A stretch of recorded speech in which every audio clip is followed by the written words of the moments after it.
সংবাদ সবাইকে স্বাগত জানাচ্ছি। আমি ফিরোজ তোহা। শুরুতেই সংবাদ শিরোনাম জানিয়ে দেব এই মুহূর্তে হাতে পাওয়া সর্বশেষ গুরুত্বপূর্ণ আপডেট বাংলা সংবাদ। শুরুতেই থাকছে বিএনপির যুগ্ম মহাসচিব হাবিবুন নবী খান সোহেল বলেছেন, যদি ঢাকা শান্তিতে না থাকে দিল্লিও শান্তিতে থাকতে পারবে না। রাজনৈতিক দমন পীড়নের শিকার ব্যক্তিদের স্মরণে ও আন্তর্জাতিক গণতন্ত্র দিবস উপলক্ষে মঙ্গলবার বিকেলে রাজধানীর নয়াপল্টনে বিএনপির সমাবেশে তিনি এসব কথা বলেন। হাবিবুন নবী খান সোহেল বলেন, গণতন্ত্র প্রতিষ্ঠার চলমান আন্দোলনে আমরা বিজয়ের খুব কাছাকাছি আছি, আর একটু বাকি। আশা করছি আমাদের ভারপ্রাপ্ত চেয়ারম্যানের দিক নির্দেশনায় জনগণকে সঙ্গে নিয়ে এই রাস্তাটুকু সফলভাবে অতিক্রম করব। এবারে জানাবো, অন্তর্বর্তীকালীন সরকারকে কোনোভাবেই ব্যর্থ হতে দেওয়া যাবে না বলে মন্তব্য করেছেন বিএনপির ভারপ্রাপ্ত চেয়ারম্যান তারেক রহমান। তিনি বলেছেন, দেশ বিদেশ থেকে নানা রকম উস্কানিতেও জনগণ অন্তর্বর্তীকালীন সরকারকে ব্যর্থ হতে দেবে না। তবে অন্তর্বর্তীকালীন সরকার যাতে নিজেরাই নিজেদের ব্যর্থতার কারণ না হয়ে দাঁড়ায় সে ব্যাপারে তাদেরকেও সতর্ক থাকতে হবে। জানাবো, বাংলাদেশে যা হচ্ছে তা তাদের অভ্যন্তরীণ বিষয়। শেখ হাসিনা সরকারের পতনের পর থেকে অনেকেই মনে করছেন বাংলাদেশ ভারত সম্পর্কে টানাপোড়েন সৃষ্টি হয়েছে। বিষয়টি নিয়ে দুদেশের স্থানীয় গণমাধ্যমের পাশাপাশি আলোচনা চলছে বিভিন্ন আন্তর্জাতিক গণমাধ্যমেও। এমন পরিস্থিতিতে ভারতের পররাষ্ট্রমন্ত্রী এস জয়শঙ্কর জানান, ঢাকার সঙ্গে সম্পর্ক স্থিতিশীল রাখতে চায় নয়াদিল্লি। এদিকে ছাত্র জনতার জনস্রোতে স্বৈরাচার হাসিনা ভেসে গেছে মঈন খান। বিএনপির জাতীয় স্থায়ী কমিটির সদস্য ডক্টর আব্দুল মঈন খান বলেছেন, ছাত্র জনতার জনস্রোতে স্বৈরাচার শেখ হাসিনা ভেসে গেছে। এক্ষেত্রে তারেক রহমানের সুযোগ্য নেতৃত্বে দেশ স্বৈরাচার মুক্ত হয়েছে।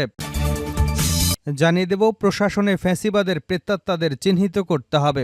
অন্তর্বর্তী সরকারের উদ্দেশ্যে বিএনপির সহযোগিতার হাত বাড়িয়ে দিয়েছে উল্লেখ করে দলটির যুগ্ম মহাসচিব শহীদুদ্দিন চৌধুরী অ্যানি বলেন, প্রশাসনে ফ্যাসিবাদের যত প্রেতাত্মা আছে তাদের চিহ্নিত করতে হবে। রাজনৈতিক দমনপীড়নের শিকার ব্যক্তিদের স্মরণে ও আন্তর্জাতিক গণতন্ত্র দিবস উপলক্ষে মঙ্গলবার বিকেলে রাজধানীর নয়াপল্টনে বিএনপির সমাবেশে তিনি এসব কথা বলেন। এবং সর্বশেষ জানাবো আন্তর্জাতিক সংবাদ। স্বাধীন ফিলিস্তিন রাষ্ট্র গঠনে ইসরায়েলকে আমিরাত সৌদির কড়া বার্তা। আমিরাতের পররাষ্ট্রমন্ত্রী আব্দুল্লাহ বিন জায়েদ আল নাহিয়ান সৌদি আরবের সাবেক গোয়েন্দা প্রধান প্রিন্স তুর্কি আল ফয়সাল পৃথক বার্তা দিয়েছেন। সংবাদ মাধ্যম আরব নিউজের এক প্রতিবেদনে এ তথ্য জানানো হয়েছে। এতক্ষণ শিরোনাম শুনছিলেন, এবার বিস্তারিত। প্রিয় দর্শক, আপনি যদি এই চ্যানেলে নতুন হয়ে থাকেন, ভিডিওটি দেখতে দেখতে চ্যানেলটি সাবস্ক্রাইব করে আমাদের সঙ্গে থাকুন। আর এই ভিডিও সম্পর্কে আপনি আপনার মূল্যবান মতামতটি কমেন্ট বক্সে জানিয়ে দিন। আর হ্যাঁ প্রিয় দর্শক, জানিয়ে দিন ভিডিওটি কোথা থেকে দেখছেন। বিএনপির যুগ্ম মহাসচিব হাবিবুন নবী খান সোহেল বলেছেন, যদি ঢাকা শান্তিতে না থাকে দিল্লিও শান্তিতে থাকতে পারবে না। রাজনৈতিক দমন পীড়নের শিকার ব্যক্তিদের স্মরণে ও আন্তর্জাতিক গণতন্ত্র দিবস উপলক্ষে মঙ্গলবার বিকেলে রাজধানীর নয়াপল্টনে বিএনপির সমাবেশে তিনি এসব কথা বলেন। গণতন্ত্র প্রতিষ্ঠার চলমান আন্দোলনে আমরা বিজয়ের খুব কাছাকাছি আছি, আর একটু বাকি। আশা করছি আমাদের ভারপ্রাপ্ত চেয়ারম্যানের দিক নির্দেশনায় জনগণকে সঙ্গে নিয়ে এই রাস্তাটুকু সফলভাবে অতিক্রম করতে পারব।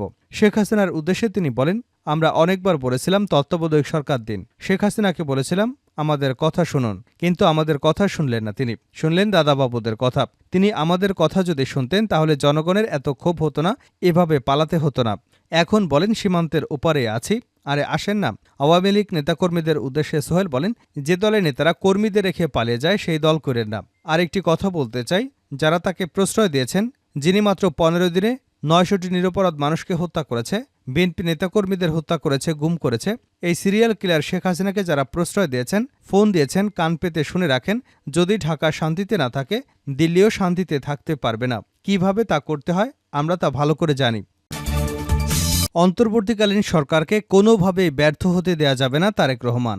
অন্তর্বর্তীকালীন সরকারকে কোনোভাবেই ব্যর্থ হতে দেওয়া যাবে না বলে মন্তব্য করেছেন বিএনপির ভারপ্রাপ্ত চেয়ারম্যান তারেক রহমান। তিনি বলেছেন, দেশ বিদেশ থেকে নানা রকম উস্কানিতেও জনগণ অন্তর্বর্তীকালীন সরকারকে ব্যর্থ হতে দিবে না। তবে অন্তর্বর্তীকালীন সরকার যাতে নিজেরাই নিজেদের ব্যর্থতার কারণ না হয়ে দাঁড়ায় সে ব্যাপারে তাদেরকেও সতর্ক থাকতে হবে।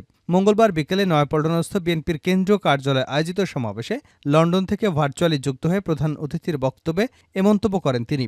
বর্তমান অন্তর্বর্তীকালীন সরকার হাজারো শহীদের রক্তের বিনিময়ে লক্ষ কোটি জনতার গণ অভ্যুত্থানের ফসল উল্লেখ করে বিএনপির ভারপ্রাপ্ত চেয়ারম্যান বলেন, এ সরকারের কোনো কোনো কার্যক্রম সকলের কাছে হয়তো সাফল্য হিসেবে বিবেচিত নাও হতে পারে, কিন্তু আমাদের সকলের মনে রাখতে হবে এই সরকারের ব্যর্থতা আমাদের সকলের ব্যর্থতা, বাংলাদেশের পক্ষে গণতন্ত্রকামী জনগণের ব্যর্থতা।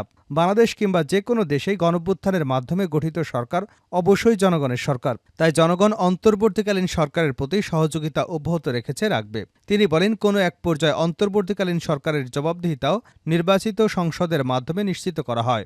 সুতরাং জনগণের রাজনৈতিক ক্ষমতায়নের মাধ্যমে একটি নির্বাচিত সংসদ এবং সরকার প্রতিষ্ঠায় অন্তর্বর্তীকালীন সরকারের সকল সংস্কার কার্যক্রমের প্রথম এবং প্রধান টার্গেট হওয়া জরুরি। এজন্য আমরা মনে করি অগ্রাধিকার ভিত্তিতে জনগণের ভোটে নির্বাচিত প্রতিনিধিদের দ্বারা জবাবদিহিমূলক সরকার এবং সংসদ প্রতিষ্ঠার লক্ষ্যকে সামনে রেখেই সংস্কার কার্যক্রম এগিয়ে নেওয়া দরকার। এর আগে বেলা 2:30টায় নয়াপল্টনস্থ বিএনপির কেন্দ্রীয় কার্যালয়ের সামনে পবিত্র কোরআন তেলাওয়াতের মধ্য দিয়ে সমাবেশ শুরু হয়। আন্তর্জাতিক গণতন্ত্র দিবস উপলক্ষে আয়োজিত এই সমাবেশে নেতাকর্মীদের ঢল নামে নয়াপল্টন এলাকায়। রাজধানীর প্রতিটি ওয়ার্ড থানা থেকে মিছিল নিয়ে সমাবেশে আসেন বিএনপি এবং এর অঙ্গ ও সহযোগী সংগঠনের নেতাকর্মীরা। বাংলাদেশে যা হচ্ছে তা তাদের অভ্যন্তরীণ বিষয় জয়শঙ্কর। শেখ হাসিনার সরকারের পতনের পর থেকে অনেকেই মনে করছেন বাংলাদেশ ভারত সম্পর্কে টানাপোড়েন সৃষ্টি হয়েছে। বিষয়টি নিয়ে দুদেশের স্থানীয় গণমাধ্যমের পাশাপাশি আলোচনা চলছে বিভিন্ন আন্তর্জাতিক গণমাধ্যমেও। এমন পরিস্থিতিতে ভারতের পররাষ্ট্রমন্ত্রী এস জয়শঙ্কর জানান, ঢাকার সঙ্গে সম্পর্ক স্থিতিশীল রাখতে চায় দিল্লি। মঙ্গলবার ভারতীয় সংবাদ মাধ্যম এনডিটিভিকে এস জয়শঙ্কর বলেন, বাংলাদেশে যা হচ্ছে বা যা হবে তা দেশটির অভ্যন্তরীণ বিষয়, তবে আমরা বাংলাদেশের সঙ্গে সম্পর্ক স্থিতিশীল রাখতে চাই। প্রতিবেশীরা একে অপরের উপর নির্ভরশীল, আমাদের ভালো বাণিজ্য আছে, আমাদের জনগণের মধ্যে সম্পর্ক ভালো, আমি দুদেশের সম্পর্ক এভাবেই রাখতে চাই। ছাত্র জনতার গণঅভ্যুত্থানের মুখে গত 5 আগস্ট প্রধানমন্ত্রীর পদ থেকে পদত্যাগ করে ভারতে পালিয়ে যান শেখ হাসিনা। এরপর থেকে তিনি সে দেশটিতে অবস্থান করছেন। ভারতের শেখ হাসিনার অবস্থান অন্তর্বর্তী সরকারের সঙ্গে একটি শক্তিশালী সম্পর্ক গড়ে তোলার ক্ষেত্রে দিল্লির জন্য চ্যালেঞ্জ তৈরি করেছে বলে মনে করা হচ্ছে। এর আগে গত মাসে ভারতের পার্লামেন্টে জয়শঙ্কর বলেছিলেন, শেখ হাসিনা খুব কম সময়ের নোটিশে দিল্লি আসার অনুমতি চেয়েছিলেন। তারপর একটি সংবাদ সম্মেলনে তিনি জানান, হাসিনাকে তার পরবর্তী পদক্ষেপ নিয়ে সিদ্ধান্ত নেওয়ার জন্য সময় দেবে ভারত সরকার। এদিকে ভারতের সঙ্গে সুসম্পর্ক রাখার ইচ্ছা প্রকাশ করেন অন্তর্বর্তী সরকারের প্রধান উপদেষ্টা ডক্টর মোহাম্মদ ইউনূস। গত সপ্তাহে এক সাক্ষাৎকারে ডক্টর ইউনূস বলেন, দিল্লির সঙ্গে সুসম্পর্ক বজায় রাখা ছাড়া ঢাকার কোনো বিকল্প নেই। পানি বণ্টন, আন্তঃসীমান্ত যোগাযোগের মতো দ্বিপাক্ষিক সমস্যার দিকেও ইঙ্গিত করেন প্রধান উপদেষ্টা। এসব সমস্যা সমাধানের জন্য তার প্রশাসন দিল্লির সঙ্গে একসঙ্গে কাজ করবে বলে জানান ডক্টর ইউনূস। ছাত্র জনতার জনস্রোতে স্বৈরাচার হাসিনা ভেসে গেছে মঈন খান। বিএনপির জাতীয় স্থায়ী কমিটির সদস্য ডক্টর আব্দুল মঈন খান বলেছেন, ছাত্র জনতার জনস্রোতে স্বৈরাচার শেখ হাসিনা ভেসে গেছেন। এক্ষেত্রে তারেক রহমানের সুযোগ্য নেতৃত্বে দেশ স্বৈরাচার মুক্ত হয়েছে। আন্তর্জাতিক গণতন্ত্র দিবস উপলক্ষে মঙ্গলবার রাজধানীর নয়াপল্টনে বিএনপির কেন্দ্রীয় কার্যালয়ের সামনের সমাবেশে তিনি এসব কথা বলেন। মঈন খান বলেন, বাংলাদেশের মুক্তিকামী ছাত্র জনতা যে ইতিহাস তৈরি করেছে তা পুরো পৃথিবীর ইতিহাসে স্বর্ণাক্ষরে লেখা থাকবে। ছাত্র জনতার জনস্রোতে স্বৈরাচার হাসিনা ভেসে গেছে। ছাত্র জনতাকে বিএনপি সমর্থন দিয়েছে এবং দেবে, তবে নির্ধারিত সময়ে প্রথম ম্যান্ডেট নির্বাচন দিতে হবে। একই সঙ্গে গত 15 বছরে যে জুলুম নির্যাতন হয়েছে তার বিচার করতে হবে। শেষ করছে আন্তর্জাতিক সংবাদ দিয়ে। স্বাধীন ফিলিস্তিন রাষ্ট্র গঠনে ইসরায়েলকে আমিরাত ও সৌদির কড়া বার্তা। স্বাধীন ফিলিস্তিনি রাষ্ট্র গঠনে ইসরায়েলের প্রতি কড়া বার্তা দিয়েছে মধ্যপ্রাচ্যের দেশ সংযুক্ত আরব আমিরাত ও সৌদি আরব। আমিরাতের পররাষ্ট্রমন্ত্রী আবদুল্লাহ বিন জায়েদ আল নাহিয়ান এবং সৌদি আরবের সাবেক গোয়েন্দা প্রধান প্রিন্স তুর্কি আল ফয়সাল পৃথক বার্তা দিয়েছেন। সংবাদ মাধ্যম আরব নিউজের এক প্রতিবেদনে এ তথ্য জানানো হয়েছে। আমিরাত জানিয়েছে, স্বাধীন ফিলিস্তিনি রাষ্ট্র প্রতিষ্ঠার আগ পর্যন্ত গাজায় ইসরায়েলের যুদ্ধ পরবর্তী কোনো পরিকল্পনায় সমর্থন দেবে না তারা। অন্যদিকে সৌদি আরব জানিয়েছে, ফিলিস্তিনি রাষ্ট্র প্রতিষ্ঠা ছাড়া ইসরায়েলের সঙ্গে সম্পর্ক স্বাভাবিক করবে না তারা। শনিবার সামাজিক যোগাযোগ মাধ্যম এক্সে দেওয়া এক পোস্টে আমিরাতের পররাষ্ট্রমন্ত্রী আবদুল্লাহ বিন জায়েদ আল নাহিয়ান বলেছেন, আমিরাত ফিলিস্তিনি রাষ্ট্রের প্রতিষ্ঠা ছাড়া গাজায় যুদ্ধ পরবর্তী পরিকল্পনায় সমর্থন দিতে প্রস্তুত নয়। এমন একটি ফিলিস্তিনি সরকার গঠিত হবে যেখানে সরকার ভ্রাতৃপ্রতিম ফিলিস্তিনি জনগণের আশা আকাঙ্ক্ষা পূরণ করবে এবং সততা, যোগ্যতা ও স্বাধীনতা সম্মানের সঙ্গে এটি পরিচালিত হবে। এ ধরনের সরকারকে আমিরাত সব ধরনের সহায়তা দিতে প্রস্তুত থাকবে। এদিকে সৌদি আরবের সাবেক গোয়েন্দা প্রধান তুর্কি আল ফয়সাল বলেন, যতক্ষণ পর্যন্ত স্বাধীন ফিলিস্তিনি রাষ্ট্র প্রতিষ্ঠা না হবে ততক্ষণ ইসরায়েলের সঙ্গে সম্পর্ক স্বাভাবিক করবে না সৌদি আরব।